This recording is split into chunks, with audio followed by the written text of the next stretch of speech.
Welcome to infinite classes. Dear student, आज हम chapter 4 linear equations in two variables start कर रहे हैं। तो सबसे पहले कुछ बेसिक कॉन्सेप्ट को समझेंगे, उसके बाद में ये चैप्टर स्टार्ट करेंगे तो ये और ज़्यादा अच्छे से समझ में आएगा। ठीक है, तो डियर स्टूडेंट, जैसे कि हम लोग जानते हैं कि जो मैथ्स हम लोग स्टडी कर रहे हैं इसकी मेनली 2 ब्रांच होती हैं। ठीक है, ये मेनली 2 ब्रांच में डिवाइड होता है। फर्स्ट ब्रांच को आप अरिथमेटिक कह सकते हैं, जिसका अर्ली क्लासेस में हम सबसे पहले स्टडी करते हैं। क्लास फर्स्ट से लेके क्लास 5th तक अरिथमेटिक की ही स्टडी की जाती है। और जो सेकंड ब्रांच है इसकी मेन डियर फ्रेंड, वो होती है अलजेब्रा। ठीक है, अब डियर फ्रेंड जो अरिथमेटिक है इसमें हम नंबर्स की स्टडी करते हैं और उन नंबर्स के ऊपर जो ऑपरेशंस हैं, मेन फंडामेंटल 4 ऑपरेशंस हैं, addition, subtraction, multiplication and division, इनकी स्टडी करते हैं।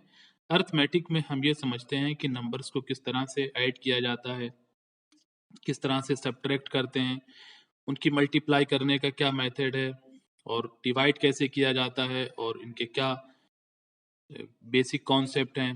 ठीक है, नंबर्स की स्टडी हम मेनली अरिथमेटिक में ही करते हैं। ठीक है, नंबर्स की स्टडी करते हैं और इसके अलावा कुछ एडवांस टेक्निक्स जैसे कि स्क्वायर रूट एटसेट्रा है, फ्रैक्शन है, डेसिमल है, ये सब अरिथमेटिक में आ जाता है। ठीक है, तो अरिथमेटिक में क्या आता है, डिफरेंट स्टडी ऑफ नंबर्स। ठीक है, इसके बाद में आता है अलजेब्रा। डिफरेंट अलजेब्रा जो है इसमें नंबर्स तो होते ही हैं और नंबर्स के साथ साथ में लेटर्स का भी यूज नंबर्स की तरह करते हैं। ठीक है, नंबर्स प्लस लेटर्स। ठीक है, जब आप नंबर्स की प्लेस पे लेटर्स का भी यूज करने लगे तो फिर जो ब्रांच बनती है उसी को कहा जाता है अलजेब्रा। अब डियर फ्रेंड, जो नंबर्स हैं इनको कहते हैं कांस्टेंट, जिनकी वैल्यू कभी नहीं बदलती। और जो लेटर्स होते हैं इनको कहा जाता है वेरिएबल्स। ठीक है, वेरिएबल्स की वैल्यू अकॉर्डिंग टू क्वेश्चन बदल जाती है। ठीक है, यानी वेरिएबल वो नंबर होता है जिसकी वैल्यू वेरी कर सके, वेरी हो जाए, चेंज हो जाए, उसको वेरिएबल कहेंगे। और जो नंबर कभी भी ना बदले, हमेशा फिक्स रहे, उनको कहा जाता है कांस्टेंट या नंबर्स। ठीक है, जैसे आपके ये जो 1 2 3 एटसेट्रा है, ये सब कांस्टेंट है। और जो वेरिएबल्स होते हैं ये होते हैं जैसे एक्स है, वाई है, जेड है, इनसे वेरिएबल को रिप्रेजेंट किया जाता है। ठीक है अब स्टूडेंट्स, ये बात समझ ली हमने कि मैथ की मेनली 2 ब्रांच होती हैं, अरिथमेटिक और अलजेब्रा। अब अलजेब्रा में भी कुछ बेसिक टर्म्स यूज किए जाते हैं, जैसे कि वेरिएबल्स का यूज किया जाता है अलजेब्रा में। ठीक है, तो इनके बारे में भी आपको पता होना चाहिए कि वेरिएबल्स क्या होते हैं। कांस्टेंट का यूज भी इसमें आता है कि भाई ये नंबर कांस्टेंट है, तो आपको कांस्टेंट के बारे में भी पता होना चाहिए। एक्सप्रेशन भी इसमें यूज किया जाता है, वर्ड एक्सप्रेशन क्या होता है इसके बारे में भी हमें जानकारी होनी चाहिए। और एक्सप्रेशन के साथ साथ इसमें एक वर्ड यूज होता है बहुत ज्यादा, पोलिनोमियल। पोलिनोमियल के बारे में भी हमें पता हो कि भाई पोलिनोमियल क्या होता है। इसके बाद इक्वेशन वर्ड इसमें यूज होता है अलजेब्रा में, इक्वेशन के बारे में भी हमें जानकारी होनी चाहिए, इक्वेशन क्या होता है। इसके बाद डिग्री कैसे फाइंड करते हैं किसी एक्सप्रेशन, पोलिनोमियल या इक्वेशन की। ठीक है, इसका भी तरीका हमें आना चाहिए, भाई इसका क्या है मेथड कि डिग्री कैसे निकाली जाए किसी भी एक्सप्रेशन की, पोलिनोमियल या फिर इक्वेशन की, ये पता होना चाहिए हमें। ठीक है, और रूट्स क्या होते हैं, किसी भी इक्वेशन के रूट्स क्या होते हैं या सॉल्यूशन क्या होता है।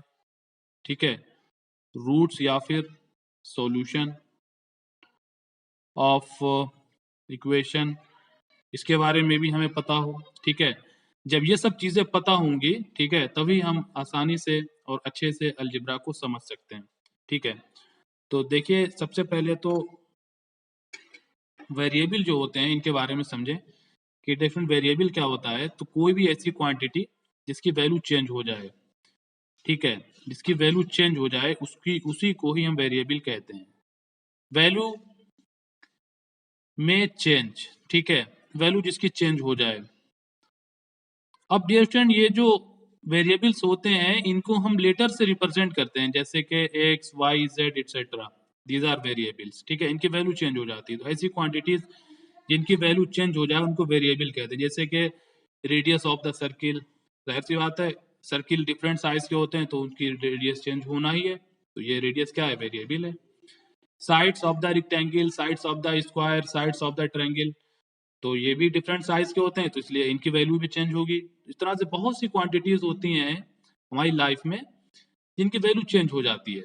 Age of the person, weight of the person, salary etcetera, ये सारी चीजें जो हैं वेरिएबल्स में आती हैं। ठीक है, और उन्हीं को ही एक्स वाई जेड से रिप्रेजेंट करते हैं। ठीक है, इसके बाद में आते हैं कांस्टेंट। कांस्टेंट जो होते हैं डियर स्टूडेंट, जिनकी वैल्यू कभी भी चेंज नहीं होती, वैल्यू नेवर चेंज, जिनकी वैल्यू कभी भी चेंज नहीं होती डियर स्टूडेंट, उन्हीं को ही कांस्टेंट कहते हैं। ठीक है, अब कांस्टेंट क्या है, नंबर जो है, जितने भी नंबर्स हैं वो सब कांस्टेंट हैं। ठीक है, जैसे 1 2 3 -7, चाहे वो फ्रैक्शन में ही हो, जैसे 1/2, या डेसिमल हो जैसे 2.3, या रूट का कोई नंबर हो जैसे √2।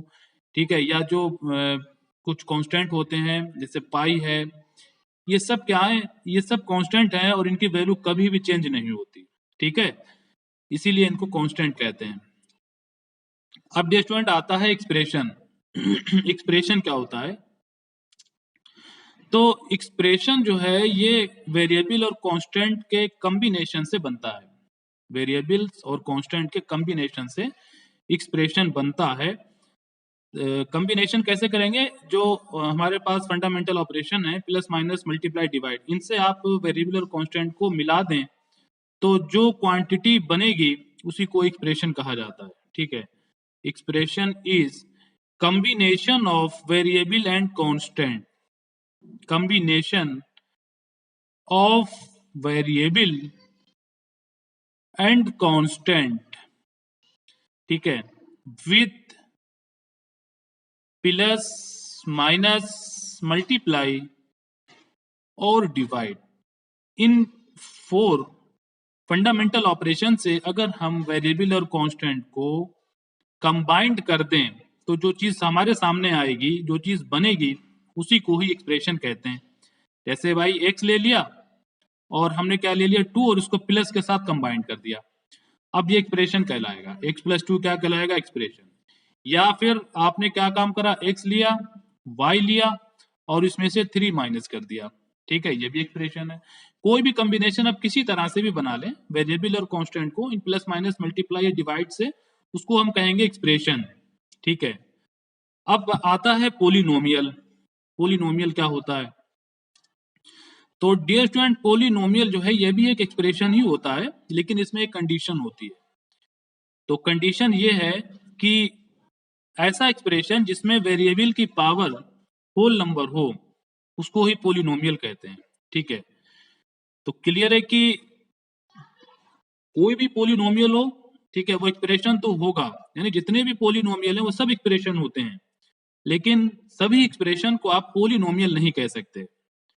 किसी भी एक्सप्रेशन को पोलिनोमियल कहने के लिए ये कंडीशन सेटिस्फाइड होना जरूरी है कि उसमें जो वेरिएबल यूज हुआ है उसकी पावर होल नंबर हो। ठीक है, तो याद रखें कि जब किसी वेरिएबल की पावर होल नंबर में होती है तभी हम उस एक्सप्रेशन को पोलिनोमियल कहते हैं। ठीक है, power of variable is whole number, तो ये मेन शर्त है एक्सप्रेशन के पोलिनोमियल होने के लिए, और इसी से हम आइडेंटिफाई भी करते हैं कि दिया गया एक्सप्रेशन पोलिनोमियल है कि नहीं है। Power of variable, power of variable is whole number. ठीक है,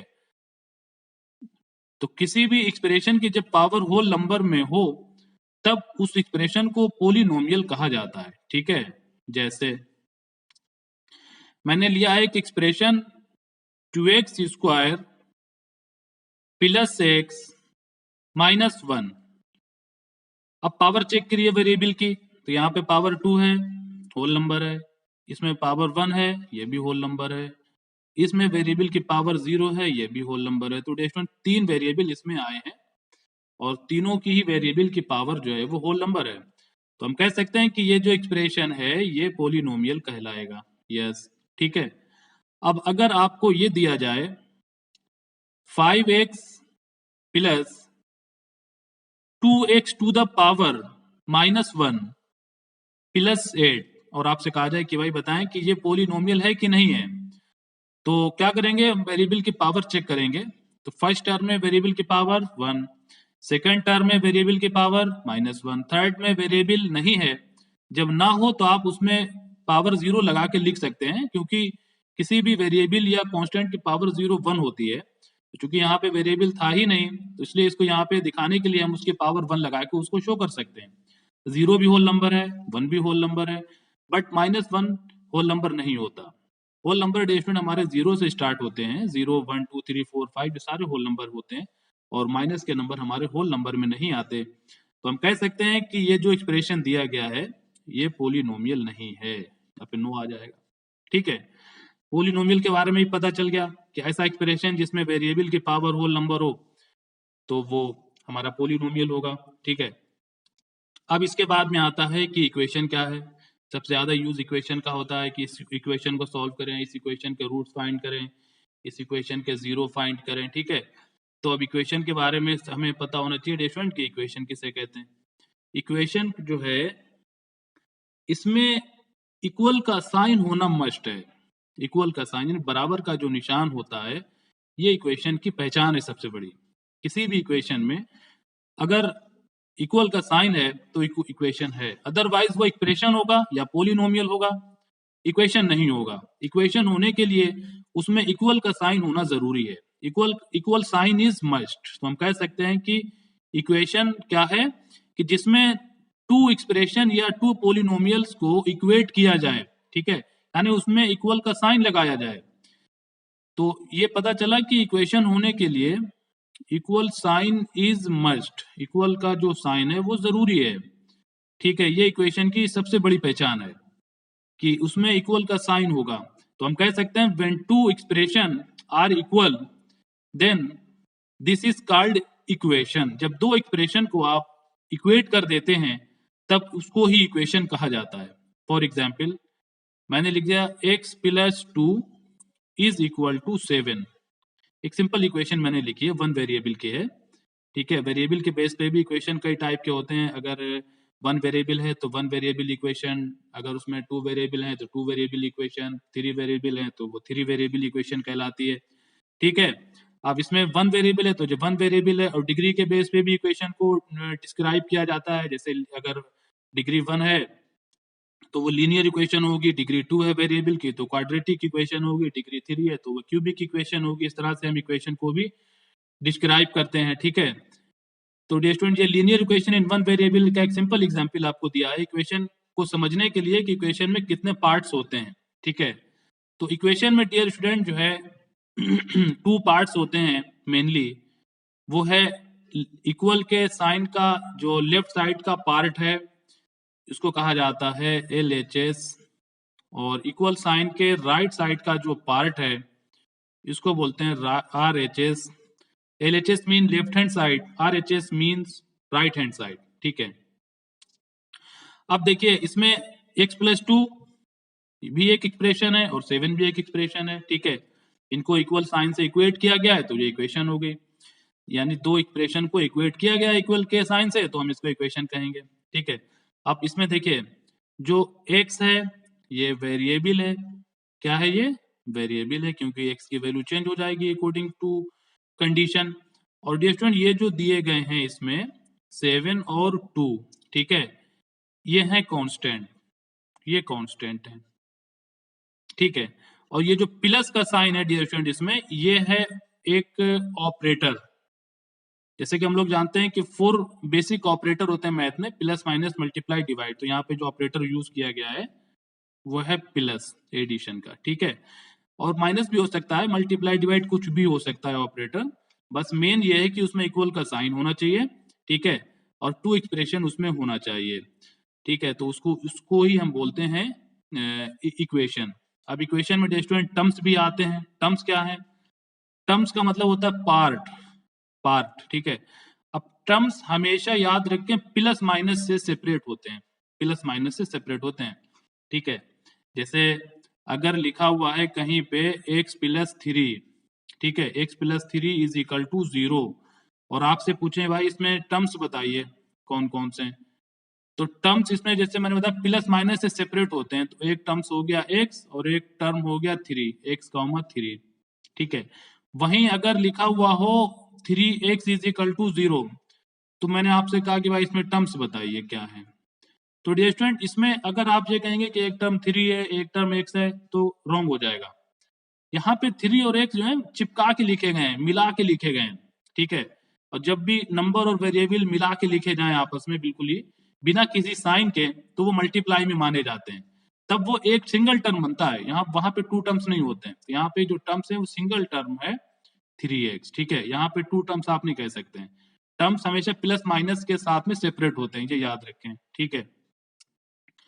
अब डियर स्टूडेंट, इसके बाद में आता है डिग्री ऑफ एक्सप्रेशन या फिर पोलिनोमियल या फिर इक्वेशन, ठीक है। तो डिग्री का मतलब होता है डियर स्टूडेंट इक्वेशन में जो हाईएस्ट पावर है वेरिएबल की, ठीक है, highest power of the variable is called degree of the expression, polynomial या फिर इक्वेशन, ठीक है। यानी याद रखें डियर स्टूडेंट, इक्वेशन के लिए highest power of the variable is called degree of the equation, ठीक है। Degree of expression polynomial equation का मतलब होता है highest power of the variable content in this expression, polynomial और इक्वेशन। किसी भी एक्सप्रेशन, पोलिनोमियल या इक्वेशन में जो वेरिएबल यूज हुआ हो उसकी जो हाईएस्ट पावर होती है उसी को ही हम एक्सप्रेशन, पोलिनोमियल या फिर इक्वेशन की डिग्री कहते हैं। जैसे कि आपको मैंने कुछ एक्सप्रेशंस या इक्वेशंस दिए, जैसे मान लीजिए मैंने आपको दिया है एक equation 2x square plus 2x plus 1 is equal to 0। मैंने कहा भाई इस इक्वेशन की डिग्री बताइए, ठीक है। तो इसमें वेरिएबल क्या यूज हुआ है? x, ठीक है, सिंगल वेरिएबल है। पावरेज चेक करें वेरिएबल्स की, यहाँ पे 2 है, यहाँ पे 1 है, यहाँ पे वेरिएबल नहीं है तो x की पावर 0 के साथ लिख सकते हैं, 1 मल्टीप्लाई बाय x की पावर 0। तो इनमें सबसे हाईएस्ट पावर कौन सी है वेरिएबल की? 0, 1 और 2 में 2 है ना, तो भाई यही इसकी डिग्री हो गई, ठीक है।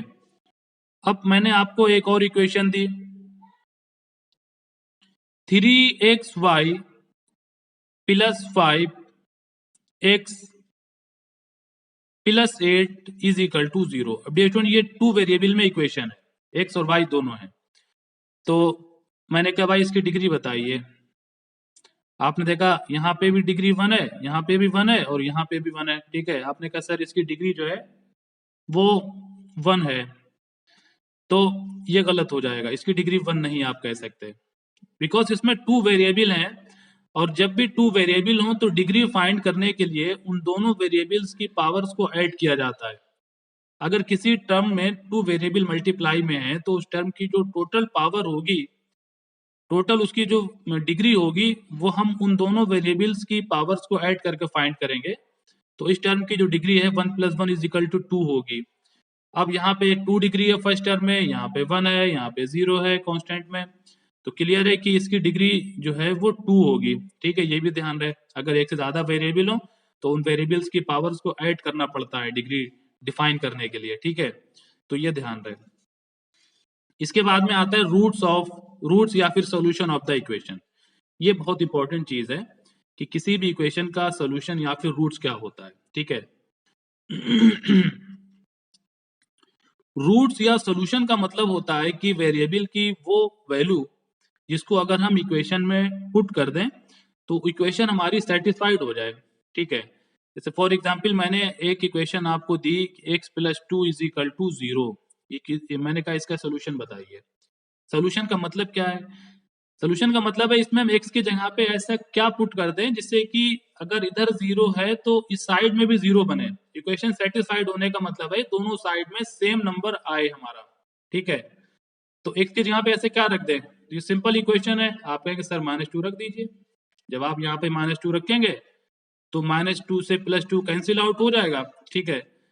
तो इधर 0 आ जाएगा, इधर भी 0, दोनों साइड इक्वल हो गई, ठीक है। तो ये हमारा क्या हो गया, सोल्यूशन हो गया, x इज इक्वल टू -2, ठीक है।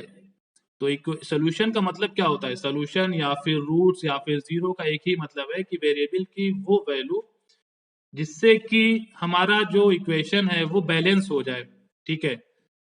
अगर राइट साइड में कोई नंबर है तो वही नंबर आना चाहिए आंसर में, ठीक है। तो उसी को ही हम क्या बोलते हैं, रूट्स या फिर सोल्यूशन कहते हैं। सिंगल वेरिएबल अगर है तो आंसर में एक ही नंबर आएगा, ये भी ध्यान रहे। लेकिन अगर टू वेरिएबल हैं, जैसे x plus y is equal to 2, तब इसका सोल्यूशन क्या होगा, ये चीज भी ध्यान रहे। अगर टू वेरिएबल हैं तो क्या उसका एक ही आंसर होगा क्या? अब यहाँ पे x और y हैं और उनको प्लस करके 2 आ रहा है, तो इसका मतलब है कि हमें दो ऐसे नंबर बताना होंगे जिनको ऐड करने पे 2 आए। तो ऐसे नंबर कौन कौन से हो सकते हैं? आप अगर x की जगह पे 1 डाल दें और y की जगह पे 1 डाल दें, तब भी 1 प्लस का 1 2 हो जाएगा, तो एक ये सोल्यूशन हो जाएगा। ऐसे ही अगर आप x की जगह पे 2 ले लें, y की जगह पे 0 ले लें और 2 प्लस 0 ऐड करें, ठीक है, तो भी 2 आपको मिलेगा। 2 प्लस 0 इज इक्वल टू 2 हो जाएगा। जैसे यहाँ पे x is equal to 1, y is equal to 1 लिया और 1 प्लस 1 ऐड करें तो 2 हो गया, ठीक है। ये भी एक सोल्यूशन है। x is equal to 1, y is equal to 1, x is equal to 2, y is equal to 0, ये भी एक सोल्यूशन है। इसी तरह से x इज इक्वल टू 3 ले लीजिए, y इज इक्वल टू -1 ले लीजिए, तो ये भी एक सोल्यूशन है, क्योंकि आप 3 में जब आप -1 ऐड करेंगे तो आपको 2 मिल जाएगा। x इज इक्वल टू 4 ले लीजिए, ठीक है, y इज इक्वल टू -2 ले लीजिए और 4 में जब आप -2 ऐड करेंगे तो आपको फिर प्लस का 2 मिल जाएगा। तो इस तरह से तो अगर देखा जाए तो कोई एक या दो सोल्यूशन नहीं होंगे जब टू वेरिएबल दिए हों, इनफाइनाइट सोल्यूशन होंगे, ठीक है। तो जब टू वेरिएबल में इक्वेशन होती है तब उसके सॉल्यूशन इनफाइनाइट होते हैं, और सिंगल वेरिएबल में हो, ठीक है, तब उसके जो सॉल्यूशन होते हैं डियर स्टूडेंट, वो होता है एक सिंगल आंसर, ठीक है। हाँ, ये जरूर है कि अगर कोई कंडीशन दी हुई है तो उसके हिसाब से फिर सॉल्यूशन जरूर डिफाइन हो जाएंगे। अगर टू वेरिएबल में कोई कंडीशन दे रखी हो तो फिर उसका सॉल्यूशन एक फिक्स वैल्यू ही होगी, ठीक है। और अगर कोई कंडीशन नहीं दी गई है तो फिर आप जितने चाहे सॉल्यूशन फाइंड कर सकते हैं।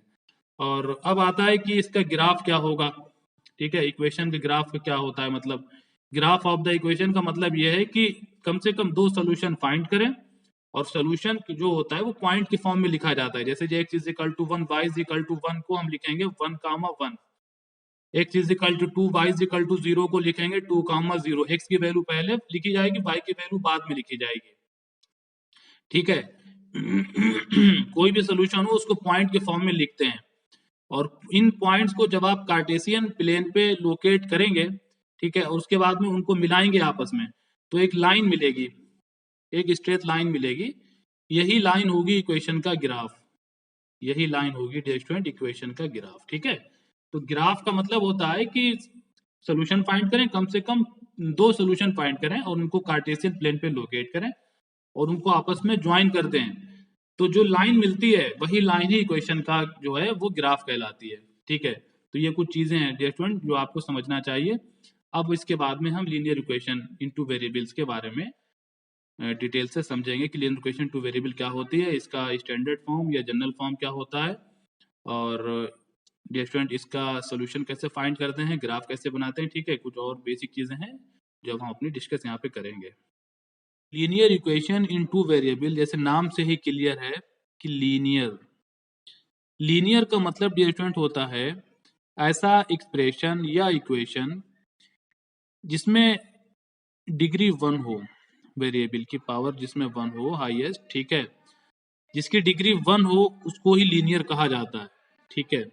इक्वेशन, इक्वेशन का मतलब होता है जिसमें इक्वल का साइन हो, ठीक है। इक्वल, नाम से ही बहुत सी चीजें क्लियर हो जाएंगी। इक्वेशन का मतलब है जिसमें इक्वल का साइन यानी बराबर का निशान होना चाहिए। टू वेरिएबल्स हों उसमें, टू वेरिएबल्स का मतलब है डेफिनेट में दो वेरिएबल हों, फॉर एग्जाम्पल उसमें x और y हो, ठीक है। तो इस टाइप की इक्वेशन जिसकी डिग्री 1 हो, 2 वेरिएबल हो, उसको ही हम बोलेंगे लीनियर इक्वेशंस इन 2 वेरिएबल, ठीक है।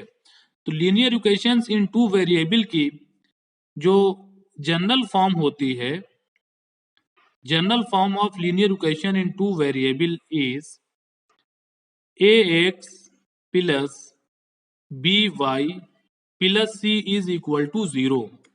This is the general form or standard form of linear equation in 2 variable. जितनी भी इक्वेशंस होंगी हमारी लीनियर इक्वेशन इन 2 वेरिएबल्स में, वो इसी टाइप की होंगी, ठीक है।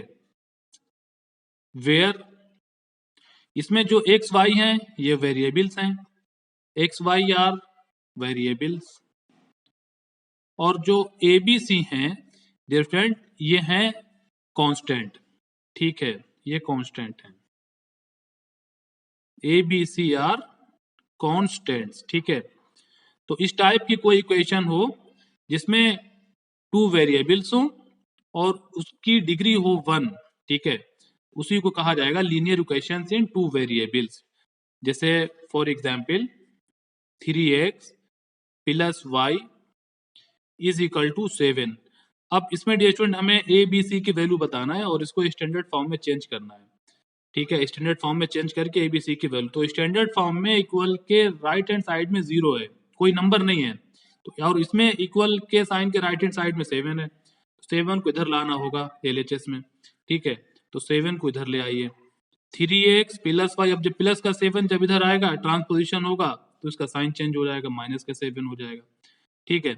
अब आप इसकी कंपेयरिंग कर लीजिए जनरल फॉर्म से, ax plus b y plus c is equal to 0 से कंपेयर कर लीजिए। ए डियर स्टूडेंट होता है x का कोफिशिएंट, तो ये यहाँ पे कितना है 3 है, ठीक है। b होता है डियर स्टूडेंट y का कोफिशिएंट, y का कोफिशिएंट यहाँ पे नहीं दिया गया है, जब नहीं दिया जाए तो आप 1 मान लेंगे, तो b की वैल्यू हो जाएगी 1, ठीक है।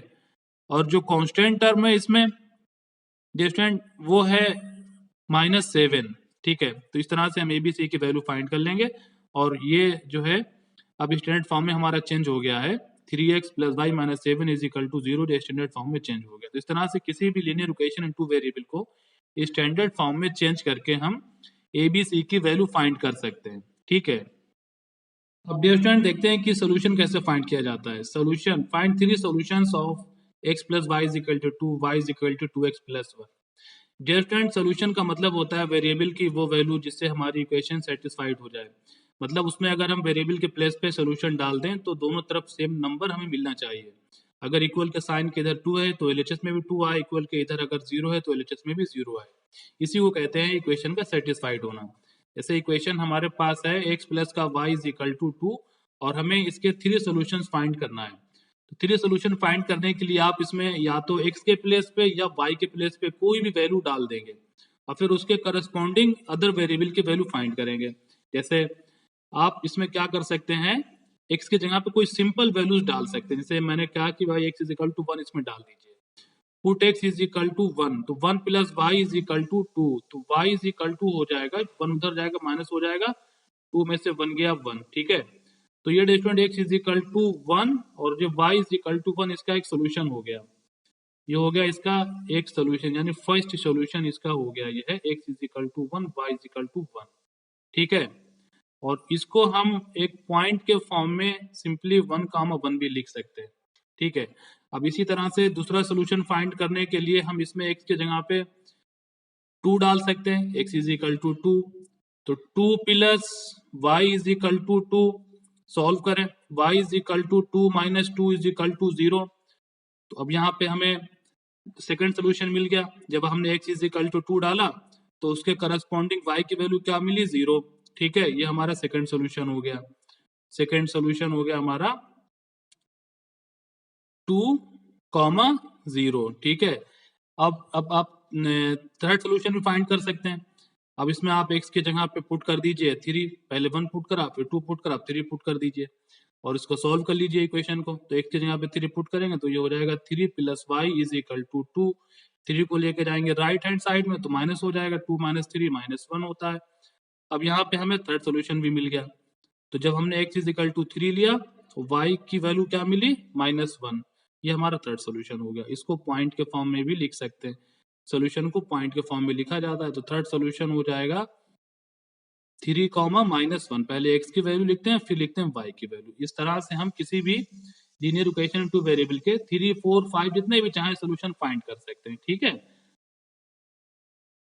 Dear student, linear equation two variables का ग्राफ भी हमें ड्रा करना आना चाहिए। किसी भी इक्वेशन के ग्राफ का मतलब ये होता है कि उसमें जो सोल्यूशन होते हैं उन सोल्यूशन को पॉइंट के फॉर्म में रिप्रेजेंट किया जाता है। ठीक है, और उन पॉइंट को जब हम कार्टेशियन प्लेन पे रिप्रेजेंट करके आपस में ज्वाइन करते हैं तो जो लाइन या कर्व हमें मिलता है उसी को ही हम इक्वेशन का ग्राफ कहते हैं। ठीक है, तो इसमें जो हमें कर्व या ग्राफ मिलेगा डेरिवेशन वो एक लाइन होगी, और इसीलिए हम इस इक्वेशन को लीनियर इक्वेशन भी कहते हैं। जिन इक्वेशंस के कर्व हमें लाइन के फॉर्म में मिलते हैं उनको ही लीनियर इक्वेशन कहा जाता है। ठीक है, और जिनकी डिग्री 1 होती है उन्हीं के ग्राफ हमें लाइन के फॉर्म में मिलते हैं। ठीक है, कि तो अब ये इक्वेशन हमारे पास है x + y = 5 और इसका ग्राफ हमें कार्टेशियन प्लेन पे रिप्रेजेंट करना है।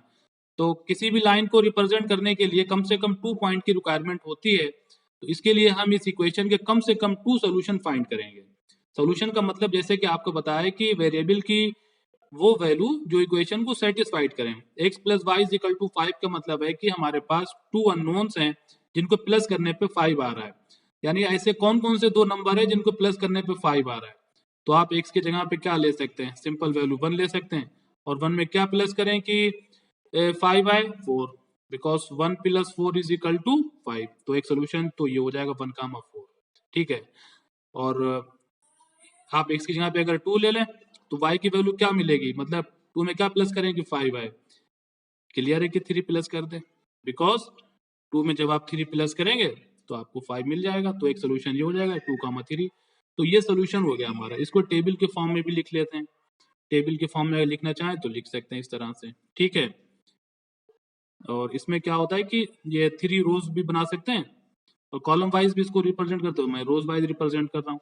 फर्स्ट रो में x लिख लीजिए, सेकंड रो में y लिख लीजिए, और थर्ड में पॉइंट के फॉर्म में सोल्यूशन लिख देंगे। ठीक है, तो जब हमने x की वैल्यू 1 ली तो उसके करस्पॉन्डिंग y क्या मिला, 4 मिला। तो सोल्यूशन हमारा क्या हो गया, 1,4। ऐसे जब हमने x की वैल्यू 2 ली तो उसके करस्पॉन्डिंग y की वैल्यू क्या मिली, 3। तो सोल्यूशन डेरिवेशन क्या हो गया हमारा, 2,3। तो अब 2 सोल्यूशन मिल गए हमें, 1,4, 2,3। ठीक है, अब इन सोल्यूशन को हम क्या करेंगे, कार्टेशियन प्लेन पे रिप्रेजेंट कर देंगे और इनको आपस में मिलाएंगे। ठीक है, दोनों पॉइंट्स को, तो हमें एक लाइन मिलेगी, वही लाइन इस इक्वेशन में ग्राफ होगी। ठीक है, तो चलिए इनको रिप्रेजेंट करते हैं।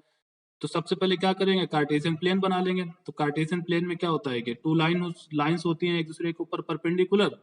एक हॉरिजॉन्टल लाइन होती है जिसको x एक्सिस कहते हैं, दूसरी वर्टिकल लाइन होती है जिसको y एक्सिस कहते हैं, और ये दोनों आपस में जिस पॉइंट पे कट करते हैं उसको बोलते हैं ओरिजिन। ठीक है, क्लियर है कि सोल्यूशन में जो हमारे नंबर्स हैं वो पॉजिटिव हैं तो फर्स्ट क्वाड्रेंट का ही यूज होगा, तो इसलिए हम फर्स्ट क्वाड्रेंट में ही नंबर्स हाईलाइट कर रहे हैं। ओरिजिन के राइट साइड में एक पॉजिटिव नंबर चलते हैं, 1, 2, 3, 4, 5। ठीक है, और ओरिजिन के ऊपर y एक्सेस के ऊपर पॉजिटिव नंबर चलते हैं, 1, 2, 3, 4, 5, 6। ओरिजिन के लेफ्ट में x एक्सेस पे नेगेटिव नंबर और ओरिजिन के नीचे y एक्सेस पे भी नेगेटिव नंबर। ठीक है, -1, -2, -3 एटसेट्रा। ठीक है, तो ये कार्टेशियन प्लेन बन गया। अब इस प्लेन पे स्टूडेंट क्या करेंगे कि ये जो हमें सोल्यूशन मिले हैं तो इस इक्वेशन के x + y = 5 को रिप्रेजेंट करेंगे। तो पहला सोल्यूशन क्या है, 1,4 पॉइंट के फॉर्म में। x पे 1 है, y पे 4 इसकी वैल्यू है, तो 1 x पे ये रहा और y पे 4 ये रहा। 1 से और y से, 1 से और 4 से परपेंडिकुलर ड्रा करें, परपेंडिकुलर ड्रा कर दें 1 से और 4 से। ये दोनों परपेंडिकुलर जहां पे मिले आपस में वही लोकेशन होगी 1,4 की। तो इस तरह से ये हमें 1,4 मिल जाएगा। अब दूसरा सोल्यूशन है 2,3, इसको रिप्रेजेंट करिए। x पे 2 है, y पे 3 है, तो यहाँ 2 से चलिए परपेंडिकुलर, इधर 3 से चलिए, और जहां पे ये दोनों परपेंडिकुलर आपस में मिल जाए वही लोकेशन होगी 2,3 की। तो ये 2,3 की लोकेशन होगी, 2,3 भी हमारा लोकेट हो गया। अब इन दोनों सोल्यूशन को अगर आपस में मिला दीजिए, ठीक है, इस तरह से ये, तो ये एक सीधी लाइन बन गई, स्ट्रेट लाइन बन गई। डिफरेंट यही लाइन ही इस इक्वेशन का ग्राफ है। ठीक है, यहाँ पे लिख दीजिए x + y = 5। तो इस तरह से हम किसी भी लीनियर इक्वेशन और 2 वेरिएबल का ग्राफ कार्टेशियन प्लेन पे ड्रा कर सकते हैं। कम से कम उसके 2 सोल्यूशन फाइंड करें, 3 भी फाइंड कर सकते हैं, और फिर उन सोल्यूशन को कार्टेशियन प्लेन पे रिप्रेजेंट करें, क्योंकि अब सोल्यूशन पॉइंट के फॉर्म में होते हैं तो हम जानते हैं पॉइंट को कैसे रिप्रेजेंट किया जाता है, और उन सोल्यूशन को रिप्रेजेंट करने के बाद उनको आपस में मिला दें, ज्वाइन कर दें, तो जो लाइन मिलेगी वही इस इक्वेशन का ग्राफ होगी। ठीक है, इस तरह से लीनियर इक्वेशन 2 वेरिएबल का ग्राफ ड्रा किया जाता है। ये वीडियो जो है ये इंट्रोडक्शन वीडियो है, इसको आप ध्यान से देखें और अपने फ्रेंड्स को शेयर करें। ठीक है, thank you very much for watching this video.